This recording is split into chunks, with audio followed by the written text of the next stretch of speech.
Yeah. Well, proud of our effort. Held them to 30% from the floor. Some of our game goals we achieved. The one thing we did talk about was their ability to hurt you on the offensive glass. They had 18 second chance points and we had 12 and a 6-point game. So I think that kind of speaks to their 20 offensive rebounds hurt us a great deal. But, we played and we competed.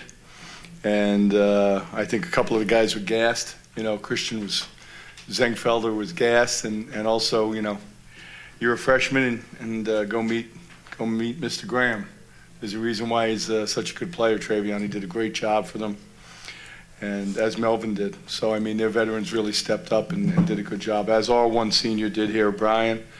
And obviously bittersweet, I just talked to him about, a lot of guys would love to finish their careers playing, 10 minutes from home in a big-time arena, and he's been able to do that. And as I've said before, I'm indebted to him for coming, because when he came to Fordham, he had a lot of other options, and we weren't the flavor of the month. It's a little bit easier for guys to come now because I think they see that the future is bright and we're about to turn the corner, and I truly believe that with all of our young talent. But when we do, I'll refer back to Brandon Frazier and to Brian because they helped us build this thing, even though they may not have been there in the year where the record showed that we turned the corner. So, if you said to me, hey, you're going to hold VCU to 30% from the floor and you're only going to have 16 turnovers, I would say we're going to win the basketball game. But the difference maker was them on the boards, and Graham was tremendous, and Cox, he's a beast. Rooms battled with him the whole night, but not quite good enough today. All right, questions for the players? Brian, to look back and realize that you played some of the best basketball of the year and maybe even your career down the stretch, how much more gratifying is it now? It's very gratifying, but I honestly wish that we got the win. Me and my brothers, we left it all out there on the court. We competed the whole game, so it would have been even more gratifying if we had got the win today.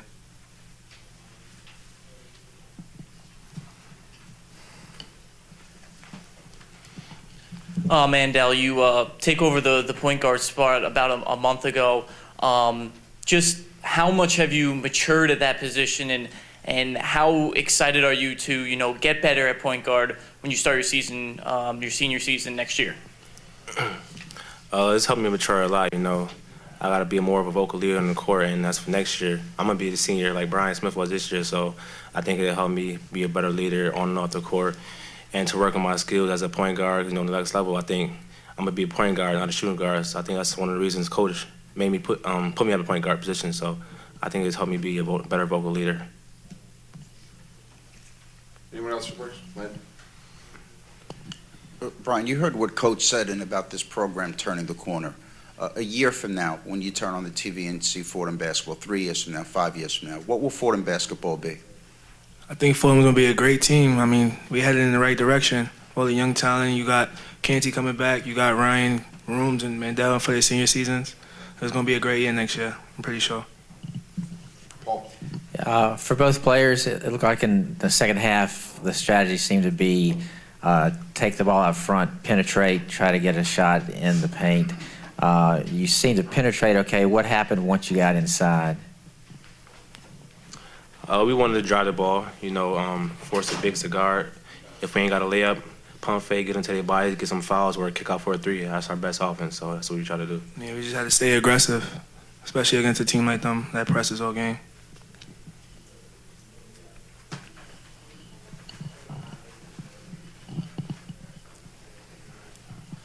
I guess I'll ask Mandel this. As the point guard, not having Eric Pascal out there, the A-10 Rookie of the Year, to be able to still compete and have those 3 guards and to be able to play at a high level, how much confidence does that give you guys, going into the future, knowing you still play 3 guards and also play with Eric on the floor as a force?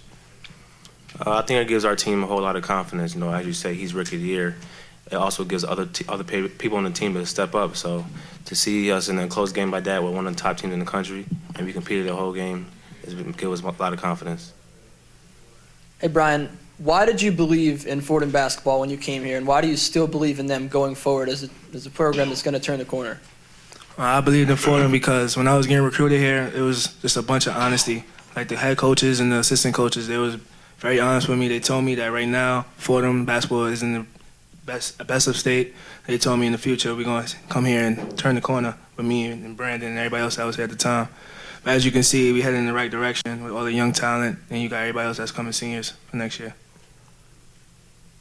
All right, anything else for players? All right, thanks, guys. Good to go. Thank you. Thanks. See you in a few. All right, questions for Coach Pecora?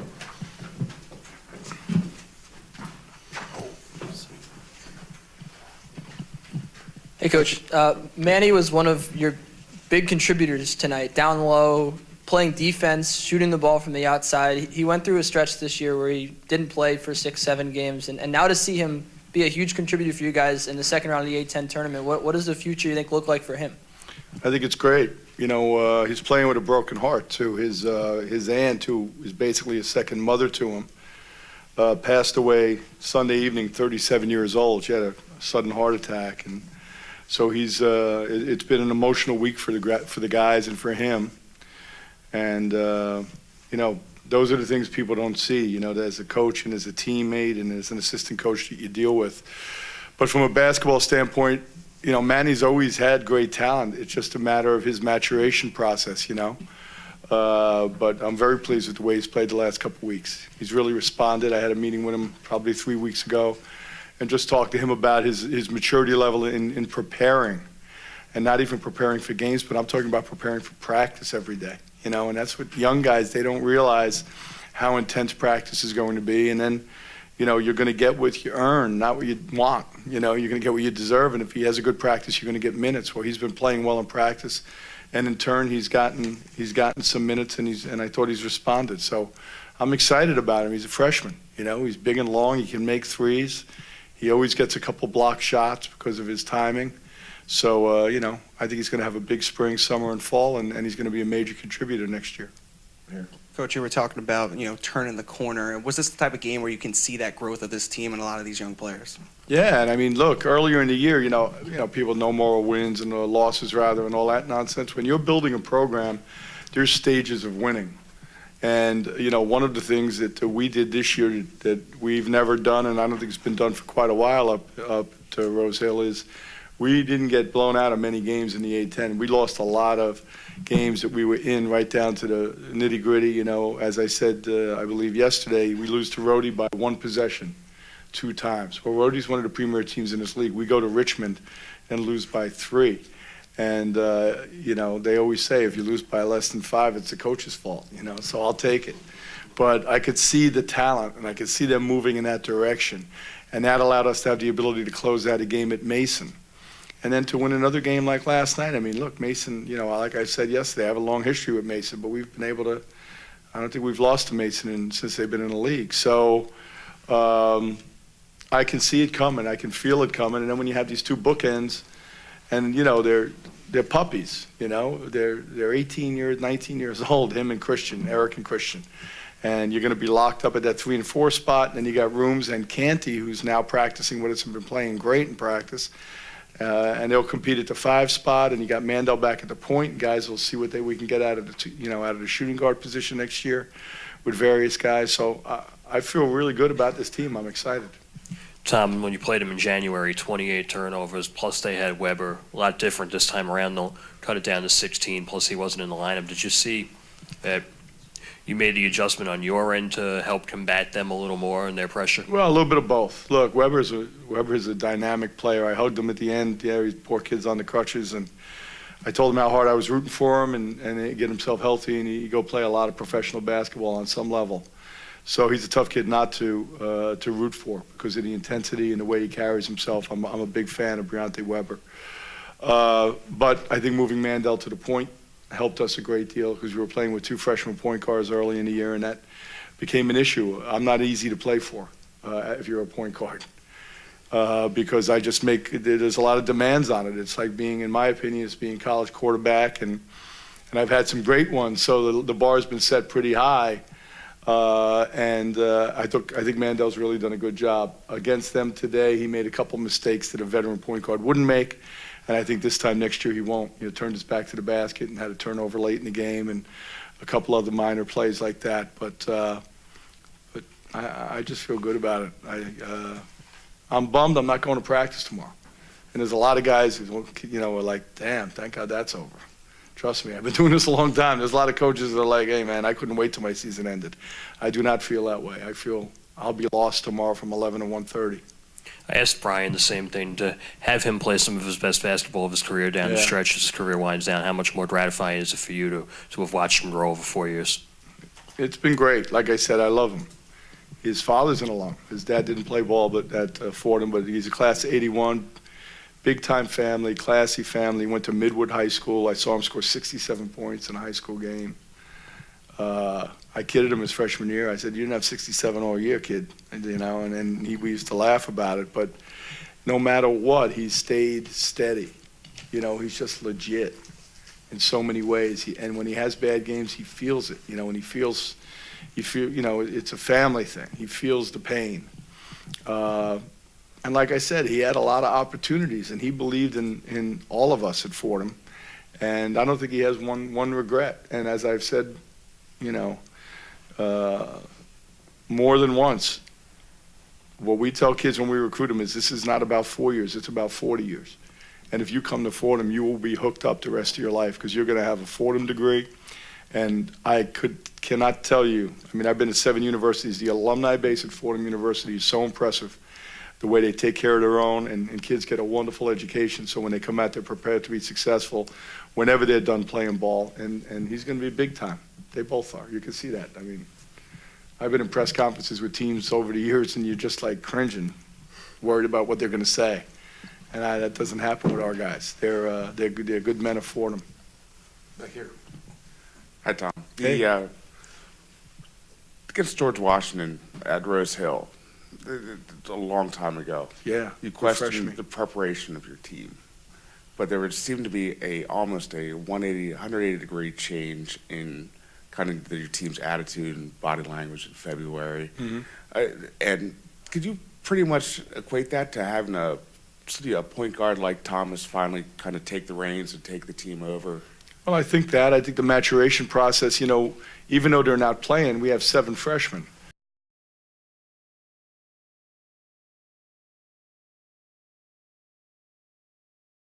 You got to be on them for that, and I think the schedule was brutal. I was kidding with Drew. I said, I want to be involved next year. But, out of the gate, VCU at home without students at our place. Then we have Dayton at home. Matina went to the Sweet 16. And we had GW, a team that was projected to have a big year this year. So the January schedule was a bear. I knew if we didn't lose our faith and we continued to work hard and we continued to believe in each other, we'd have a pretty good February. I was hopeful of that. And we let a game slip the 28th of January at Rhodey by a possession that I thought we could have had. And then, we let one at home slip with Rhodey. We were up 1 with, 2 seconds left, and they made a play late in the game. And, but I could see, once again, I could see it coming. But I think Mandel and I think just the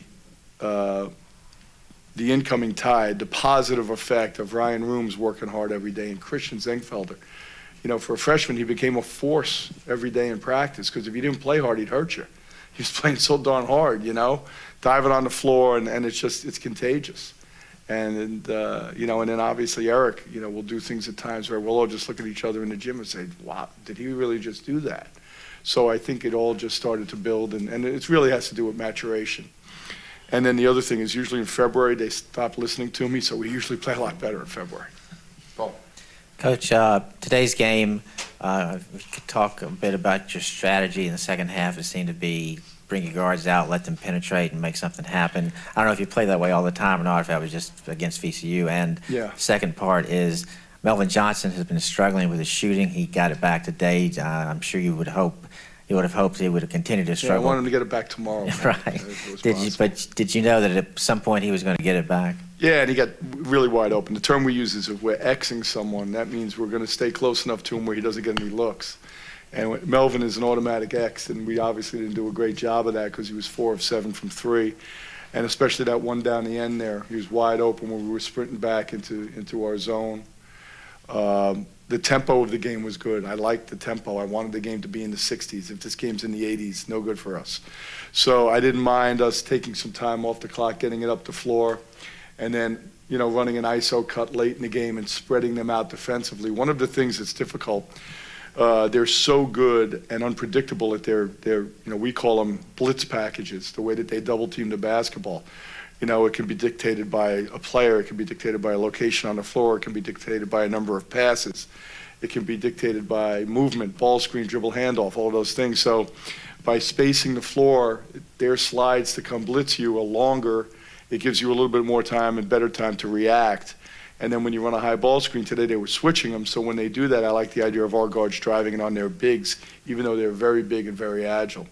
And that was kind of the game plan. But I wanted the score to stay 50s, 60s. I was thrilled by that. And once again, if it gets in the 80s against a team like this, we're not going to beat them. Coach, this is my last one. I don't worry. John, I see you all the time. I don't get this. I know.